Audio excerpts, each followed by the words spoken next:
birthday to you, Puchki. Happy birthday, dear Freddy. Happy birthday to you.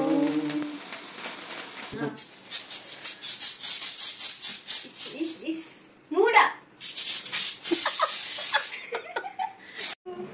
Happy birthday, happy birthday, happy birthday to you. Happy birthday.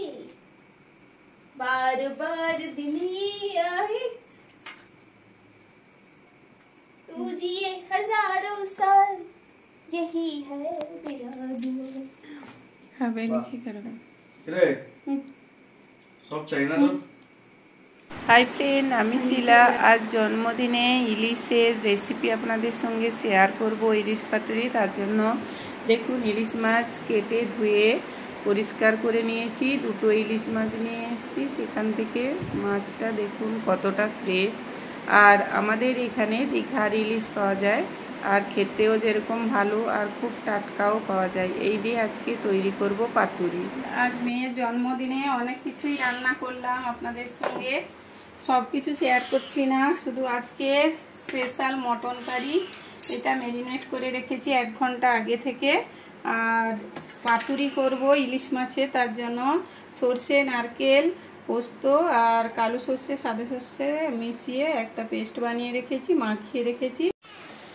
পাতুরি বানানোর জন্য যেরকম বাঙালিরা পাতুরি বানিয়ে থাকে ওই রকম ইলিশ মাছটা আমি আধা ঘন্টা ধরে সর্ষে, পোস্ত আর নারকেল বাটা দিয়ে, কাঁচা লঙ্কা, লবণ দিয়ে বেটে রেখেছিলাম। এখন হলুদ গুলিয়ে আর এখন একটু সরষের তেল মাখিয়ে নিচ্ছি। এখন মাখিয়ে আরও 5 মিনিট রেখে দেব, যাতে সমস্ত মশলাটা ভালো করে মজে যায়। আর এই পাতুরির রেসিপি সম্পূর্ণ দেখতে চাইলে কমেন্ট করবেন।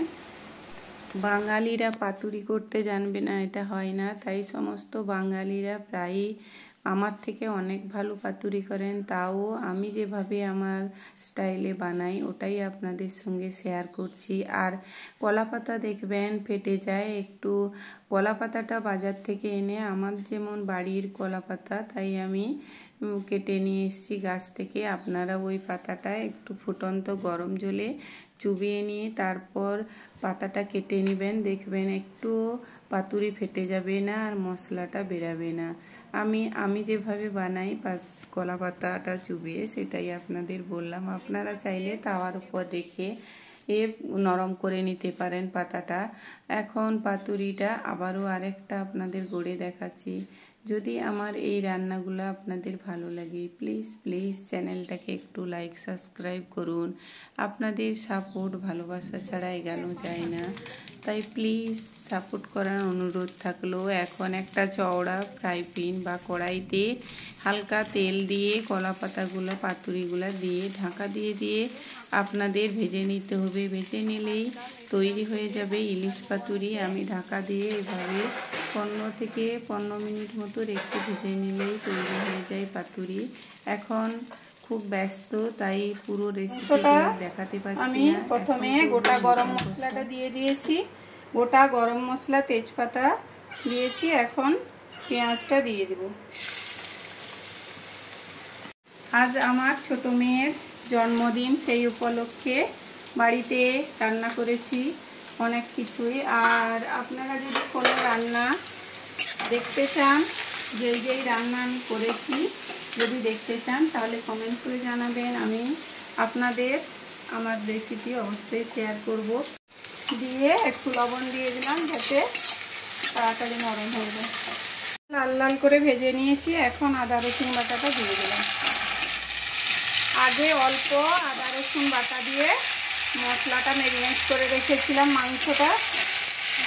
এখন আবারও একটু পেঁয়াজ কুচি আর আদা রসুন বাটা দিয়ে দিলাম, দিয়ে মশলাটা ভালো করে কষিয়ে দিলাম।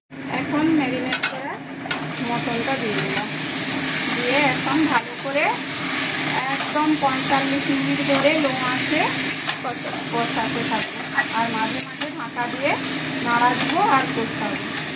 আমি পুরো রান্নাটা কড়াইতে করব, তার জন্য 45 মিনিট কষাবো।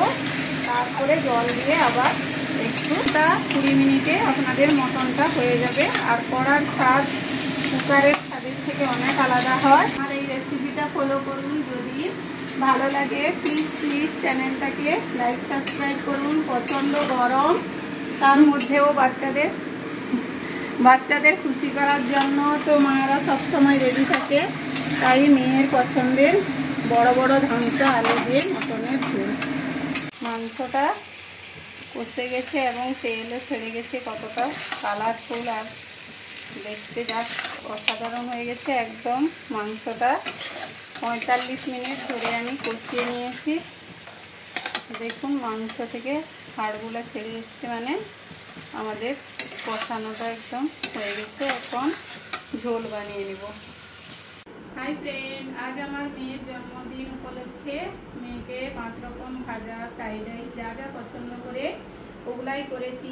আজ লাঞ্চ থালিতে রেখেছি ভাত, ফ্রাইড রাইস, 5 রকম ভাজা, ইলিশ মাছের পাতুরি, খাসির মাংস, মিষ্টি আর করেছি পায়েস। এই দিয়ে আজকের লাঞ্চ থালি আপনাদের সঙ্গে শেয়ার করলাম। আর আমার ভিডিও কেমন লাগে অবশ্যই কমেন্ট করে জানাবেন।